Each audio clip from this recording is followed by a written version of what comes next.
भगवान की जय। तो आज बैसाख मातम का 5वां दिन है और 5वें अध्याय की कथा श्रवण करेंगे और भगवान से यही प्रार्थना करेंगे, हे भगवान, जैसे हमारे 5 दिन आपने निर्विघ्न निकाल दिए वैसे ही हमारा सारा बैसाख का महीना निकाल देना। हमें अपनी कृपा दृष्टि प्रदान करना और हमारा ये स्नान दान पुण्य स्वीकार करना। तो कथा श्रवण करते हैं। नारद जी कहने लगे, हे राजन, बैसाख मास सब धर्मों, सब प्रकार के तपों तथा महीनों और सब दानों से अधिक क्यों है? सो सब हे महाप्रज्ञ, अब मैं तेरे सामने कहता हूँ, तू ध्यान से सुन। जब सब युगों का अंत होता है तब सब देवताओं के राजा शेष शाही विष्णु भगवान संपूर्ण लोक और जीवों को अपने उदर में समेट प्रलय के समुद्र में शयन करते हैं और योग माया के प्रताप से अनेकों होकर भी एकता को प्राप्त होते हैं। एक दिव्य निमेष व्यतीत होने पर वेद प्रार्थना करके भगवान को जगाते हैं, तब भगवान अपने उदर में स्थित जीवों की रक्षा करते हुए उन जीवों को अपने अपने कर्मों का फल देने के लिए सृष्टि के रचने का मन विचार करते हैं। तब विष्णु भगवान की नाभि से त्रिलोकी का आधार स्वरूप स्वर्णमय कमल उत्पन्न होता है। उसी कमल में से विराट रूप स्वरूपी ब्रह्मा उत्पन्न हुए और भगवान ने उन विराट पुरुष में 14 भवन उत्पन्न किए, जिनके भिन्न भिन्न कर्म और आश्रय हैं। ऐसे अनेकों समूह रचे, फिर सत रज तम 3 गुण प्रकृति मर्यादा और भवनों के स्वामी रचे।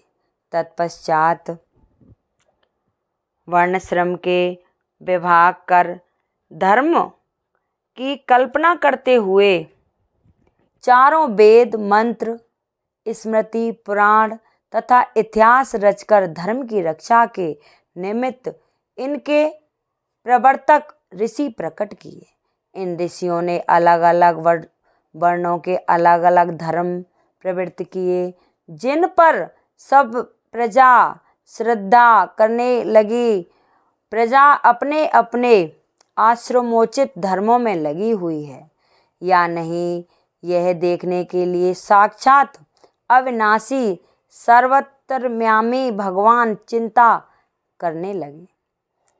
वह वर्षा काल मैंने निर्माण किया, इसमें सब प्रजा कीचड़ आदि में फंसी दुखी हो रही है, जिससे सब धर्मों को नहीं कर सकती। यह देख क्रोध उत्पन्न होता है, मन प्रसन्न नहीं है। मेरे देखते देखते कोई दुख नहीं पाए, अतएव उन्हें देखूं। शरद काल में सब खेती में लग रहे हैं, इससे पूर्ण रीति से धर्म नहीं कर सकते।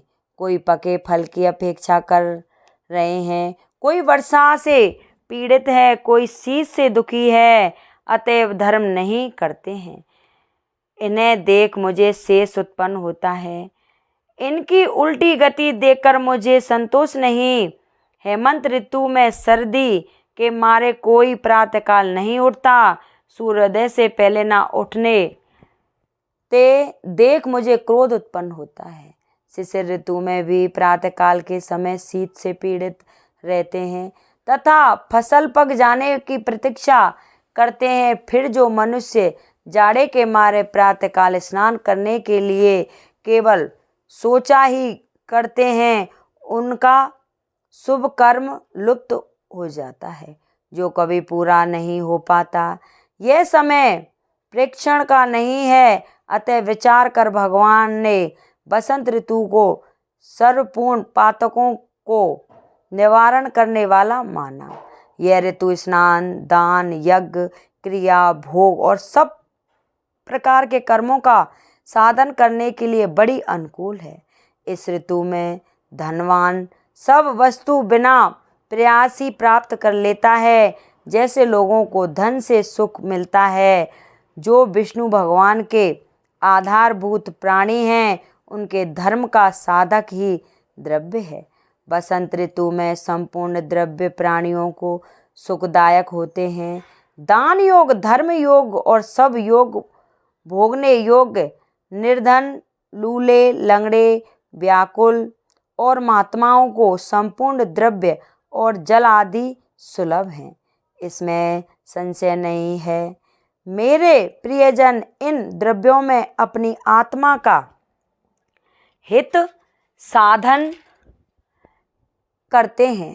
पत्र, पुष्प, फल, शाक आदि प्रिय वचन, माला, तांबुल, चंदन, पग धोना तथा नम्रता पूर्वक साधन करते हैं। मैं उनको वर लेता हूँ।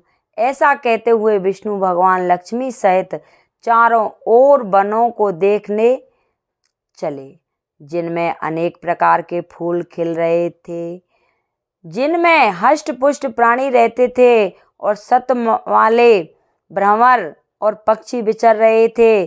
ग्रामवासियों के बहुमूल्य आश्रमों के आंगन उद्गम स्थित लक्ष्मी को दिखने लगे। उनकी देवता, मुनीश्वर, सिद्ध, चरण, गंधर्व, किन्नर, नाग, राक्षस सब स्तुति करते हैं। वर्णाश्रम स्त्रियों के घरों में जाकर मीन की संक्रांति तक लक्ष्मी और सब देवता मूर्तियों सहित भगवान रह करके लोगों के कर्मों का निरीक्षण करते हैं। धर्माचरण वाले पुरुषों की मनोकामना पूरी कर देते हैं और मंदोमंद लोगों की आयु और धन आदि को रहते हैं। जो बैसाख में भगवान की पूजा करते हैं तथा उनके चल मूर्ति रूप साधु महात्माओं की सेवा करते हैं तथा धन्य महीनों में नहीं करते, उनके उपहारण को भगवान क्षमा कर देते हैं।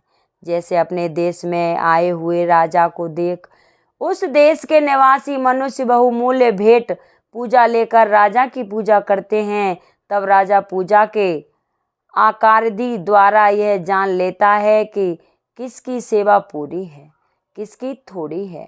उचित पूजा होने पर प्रसन्न होकर निश्चय ही उसे मनवांछित फल देता है और जिनकी पूजा सेवा ठीक नहीं उन्हें दंड देता है।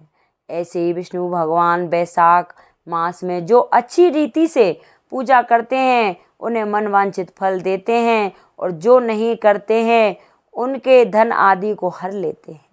धर्म के रक्षक देव सांसारिक विष्णु भगवान इन मास में प्राणी की परीक्षा करते हैं, इसलिए यह महीना सबसे उत्तम माना गया है। तो ये हमारे बैसाख मातम की 5वें दिवस की कथा थी और 5वें दिवस की कथा यहीं विराम लेती है। 6वें दिवस में फिर आपके सामने प्रस्तुत होंगे। अगर ये मेरी कथा किसी को अच्छी लगी हो तो कृपया लाइक सब्सक्राइब करें, कमेंट में लिखकर जय विष्णु भगवान की जरूर। बोलो विष्णु भगवान की जय। बोल बैसाख माघ महात्म महापुराण की जय।